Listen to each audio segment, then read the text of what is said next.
इसका मतलब है ये जो तहरीक इंसाफ वाले कहते हैं कि अगले 5 साल भी हमारे हैं, बज़ाहिर आपको प्लैनेट्स लगता है कि वो एक फेवर में है इमरान खान साहब की? नहीं सर, 2023 के बाद जो प्लैनेट आ रहा है वो इमरान साहब को बहुत ज़्यादा कोशिश करनी पड़ेगी। अच्छा, बहुत ज़्यादा कोशिश करनी पड़ेगी, वो कोई आसान काम नहीं होगा। 2023 में ये आ रहा है? 2023 के बाद वो शुरू होगा 2.5 साल के लिए, और 19 सालों में इलेक्शन आ रहा है। तो अगर इलेक्शन पहले हो जाए 2023 में ही होगा ना? नहीं, अगर 2022 में करवा दें, उनके पास चॉइस तो है। तो सर अगर आप करा सकते हैं तो I wish you best of luck. आप उनसे नहीं, आप जाकर ये इमरान खान साहब के बारे में कह रहे हैं, मेरी क्या औकात है, मैं कौन होता हूँ इलेक्शन? नहीं, मैं एक बात कर रहा हूँ, हम क्या उनसे कह सकते हैं, लेकिन सवाल ये है कि उन लोगों को आपने उनके बारे में सवाल किया है, वो ये है कि 2023 के बाद जो प्लैनेट आ रहा है वो इमरान साहब के लिए ठीक नहीं है, और वो जो काम करने वाले लोग हैं उनके साथ वो कुछ ज़्यादा ही मनहूस साबित होंगे। मेरा पॉइंट ये है, ये बड़ी आपने इम्पोर्टेंट बात की है कि उनके साथ काम करने वाले कुछ ज़्यादा मनहूस साबित होंगे, और इसलिए बात की है कि ये जो सामने सिनेरियो बना पड़ा है प्लैनेट की वजह से 2023 के बाद, इमरान साहब को ज़ाहिर है बड़ी ही मोहतात, बड़ी समझना पड़ेगा सूरत हाल को कि मेरे साथ कौन लोग हैं। तो ये तो वज़ीर-ए-आज़म साहब को मनहूसों की इस बस्ती से निकलना पड़ेगा फिर, या इन मनहूसों को निकालना पड़ेगा, परे करना पड़ेगा? सर हम प्लैनेट रीड कर रहे हैं यहाँ पर, मैं जो चीज़ सामने नज़र आ रही है वो हम बताते जा रहे हैं। अब ये उनका काम है कि वो इस सूरत हाल, अगर हमारी बात में कोई वज़न समझते हैं वो, तो ये फिर उनका काम है कि वो क्या करें। मैं आपको क्रेडिट देता हूँ। आपने कहा था आज से 2-3 प्रोग्राम पहले कि कुछ ऐसे प्लैनेट्स लग रहे हैं कि अगस्त सितंबर में कोई पाकिस्तान की सुबकी का बायस कुछ चीज़ें होंगी। अब ये भले सच है झूठ है, ये जो न्यूजीलैंड वालों ने किया और जो फिर इंग्लैंड ने किया, पाकिस्तान की सुबकी का बायस ज़रूर बनी ये बात है। वो प्लान है ना, था ऐसे ही मुझे कहने पड़ा होगा जी। तो वो लेकिन अभी आज मतलब कल से ये चीज़ें चल रही हैं, आज भी चल रही हैं कि बोरिस जॉनसन जो हैं वो भी खफा हैं अपने बोर्ड से, बरतानिया के वज़ीर आज़म। तो पूरी दुनिया में ये रिकग्निशन भी साथ साथ पाकिस्तान की हो रही है कि इस मामले में पाकिस्तान विक्टिम है। तो ये कौन सा प्लेनेट मदद कर रहा है पाकिस्तान की? कुछ अगर थोड़ा प्लेनेट्स के नाम लेके अगर आप बताएं। हर प्रोग्राम में जो कह रहा हूँ कि जोल आया हुआ है। नहीं, जोल जो है वो तो प्रॉब्लम दे रहा है ना।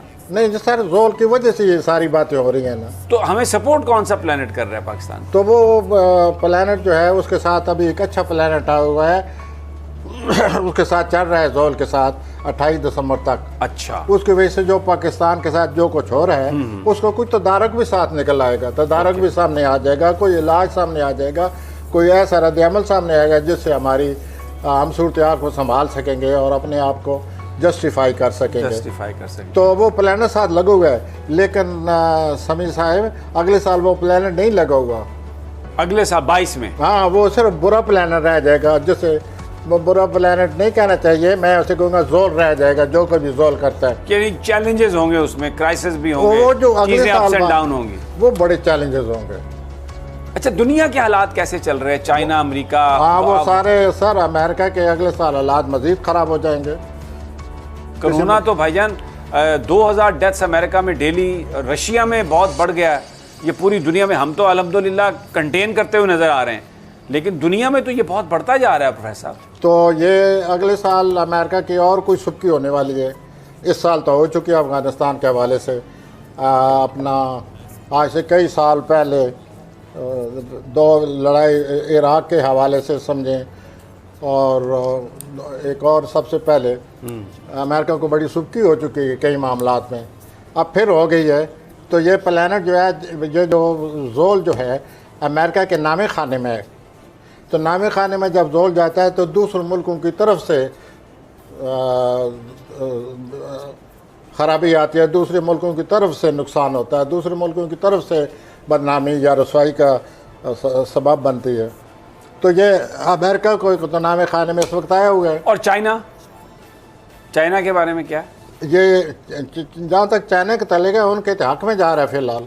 अच्छा, अभी आने वाले दिनों में चाइना के हालात बेहतर होंगे? हाँ जी, तो लेकिन उनको और बड़े बड़े चैलेंजेस हैं उनके हवाले से। उनके सामने एक बहुत बड़ी रुकावट है, चीन के सामने बहुत बड़ी, जिसका चीन वाले समझते हैं। और वो उसका मुकाबला कर रहे हैं, उसके लिए कुछ न कुछ कर रहे हैं, दिन रात कर रहे हैं। इसका मतलब है वो प्रॉब्लम चीनी में ही है, वो बस वही समझते हैं। रुकावट को हटाने की सरतोड़ कोशिशें कर रहे हैं वो। अच्छा। अब आप एक बसीयत एक साफ़ी के उसको जो भी नाम दें, उस रुकावट को माशी रुकावट कहें, का ये जो मुसाफकत बनी हुई है अमेरिका और चाइना के दरमियान, ये सामने ले आए। जिस तरह भी कोई नुक्ता नज़र आप सामने रख लें जिससे ये मुसाफकत कंपटीशन और आए दिन की माज़ाराई नज़र आती है और जो बढ़ती जा रही है।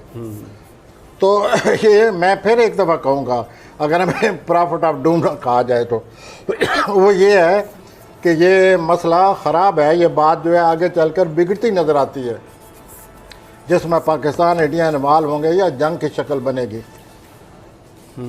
वो प्लानिट मौजूद है। ये ऐलान कर रही है नून लीग के नवाज शरीफ साहब वापस आ जाएंगे, इम्कान है? कोई प्लानिट उनके बताते हैं, कोई ट्रैवल है? जी, वो उनको एहतियात से काम लेना चाहिए और जल्दबाजी से काम न लें, वरना उनके हालात मज़ीद ख़राब हो जाएंगे।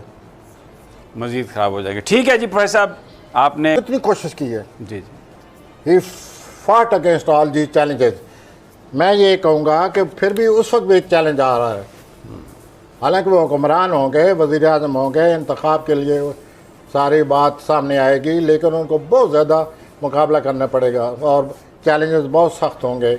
उसी तरह जिस तरह के उन्होंने पहले 24 साल चैलेंज से मुकाबला करते करते यहाँ तक पहुँचे हैं, तो वो कोई 23 के बाद प्लानिट कोई हमारे खान साहब के आसान नहीं आ रहे। ठीक हो गया। सब्सक्राइब करें और बेल दबाएं ताकि कोई खबर रह न जाए।